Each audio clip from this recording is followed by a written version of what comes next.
Live from the WTXL studios, this is ABC 27's News at Noon.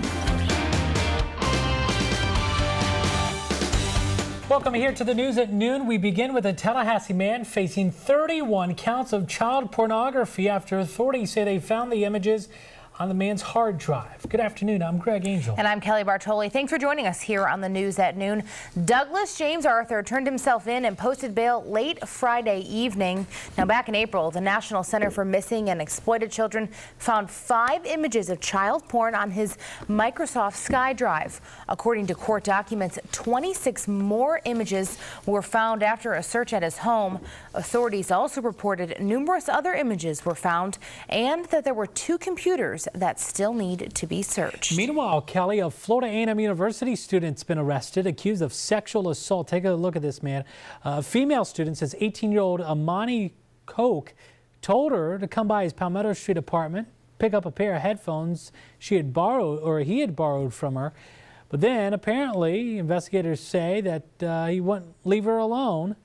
Koch is being held in the Leon County Jail. A former Florida Department of Revenue worker charged with stealing thousands of dollars in sales tax from a Tallahassee restaurant has now been given a long time to pay some of that cash back. Yeah, a judge has ordered Dolores Speed to make nearly $15,000 in restitution in an increment of $1 a month. At that rate, the stolen sales tax won't be paid back until the year 3,249. Speed was arrested back in 2011 on charges of organized scheme to defraud and official misconduct.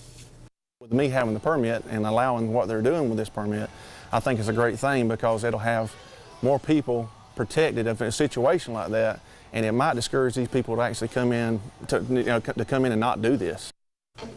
The new gun law is officially in effect in Georgia. Yeah, gun owners can now legally carry firearms in more public places. Governor Nathan Deal signing House Bill 60 into law back in April. Now in effect, it allows registered Georgia gun owners to carry firearms in more locations, including bars and certain government buildings. Bill also allows guns in places of worship, but they do leave that up to individual church leaders to decide when and where. Now, an original draft of the bill allowed gun owners on college campuses, but that provision was actually struck down. Well, Florida State fans still not too thrilled with the new logo. It's been a few months since Florida State University unveiled that new design. Yeah, now the results of a new online survey show 57% of those asked, quote, totally hate it. Simple as that. More than 11,000 people took part in this new online poll. It compared the new logo to the original one and a third option created by Jody Slate, a digital artist who works at FSU's medical school.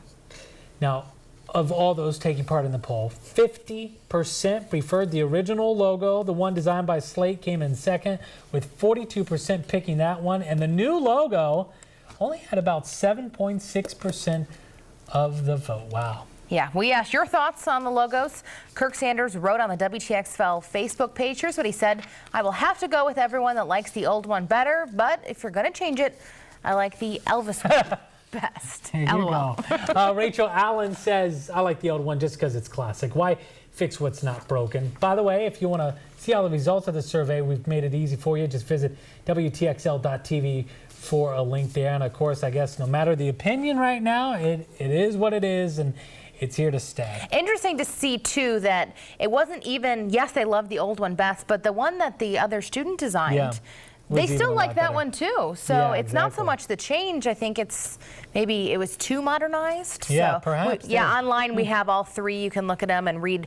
It was a very interesting study, pages and pages of data that goes to that. No kidding. So. Well, speaking of change, things are changing out in the Atlantic. We want to get Michelle Rotella live for us in the Weather Center. Arthur officially arriving, Michelle. Yeah, the first named tropical storm of the 2014 Atlantic hurricane season, so some exciting stuff there. Not looking like we'll have any major impacts here, maybe some extra cloudiness and a few extra showers closer towards our weekend, but right now we're seeing temperatures in the 90s all across the region and some mostly cloudy skies all the way from Tallahassee, Thomasville, and to Valdosta over there, though it feels much warmer. We're clear as far as rain is concerned across the region. I expect a few pop-up showers out there as we head towards the afternoon hours, but look look at the temperatures starting to rise. Heat indices today will be feeling like the triple digits once again across most of the area. We had a little bit of haze there around the capital city. Now you're sitting there at 92 degrees, 86 over there in Perry, and 88 in Live Oak, Valdosta at 93, Moultrie over there at 88, and Mariana at 91 degrees. So breaking things down for the rest of your Tuesday here, I expect those pop-up showers just after 1 o'clock, and they should stay with us for the remainder, especially for the commute home. And even as we head into the later evening hours, still holding on to about less than a 20% chance of showers, maybe even an isolated thunderstorm to pop up with that sea breeze activity.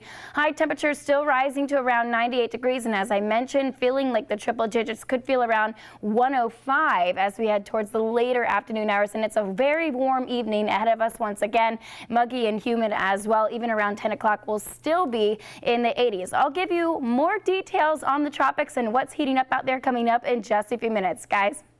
All right, Michelle. Well, if you missed second cup this morning right after sunrise, one of the big stories here we were talking about. Yeah, everyone is talking about it. A truck driver in Illinois decides to take matters into his own hands and pull over a state trooper. Yeah, you heard that right. The trooper was allegedly speeding while talking on a cell phone. Being from the Illinois area, you know that's a no-no. Don't do it. This is video actually posted on YouTube from the incident. Brian Miner turned his camera on the trooper, started recording him during the exchange, and you can see the trooper, according to Miner's car, says he pulled him over for honking his horn. Miner says he honked his horn to alert the trooper that he was speeding and talking on a cell phone in his hand, something drivers are not allowed to do in the state. So that's why he honked the horn at the trooper. Well, the trooper, though, is defending his actions of being on the phone, saying that it's something that police officers are allowed to do. And actually, he is correct. Although there is a state ban across Illinois, it does not apply to law enforcement officers or the operator of an emergency vehicle. So, and you know, the interesting thing with this, we were asking people here on our WTXL Facebook page to kind of weigh in on this. And I'm personally a little surprised how many people actually are defending the trooper here. Taking a look at a couple of the comments here. David Sorry says, as a black male and talking like that to a law enforcement official, would that end result be the same? So certainly some, questions there about the incident. Another one, Joey Neat wrote, I think the trooper should not have admitted guilt and that the trucker was extremely rude and disrespectful. Just saying. A lot of people weighing in, so I'd love to know what you think. Yep. Still ahead here on the news at noon, a new system is formed off the coast in the Atlantic. Of course, it's Arthur.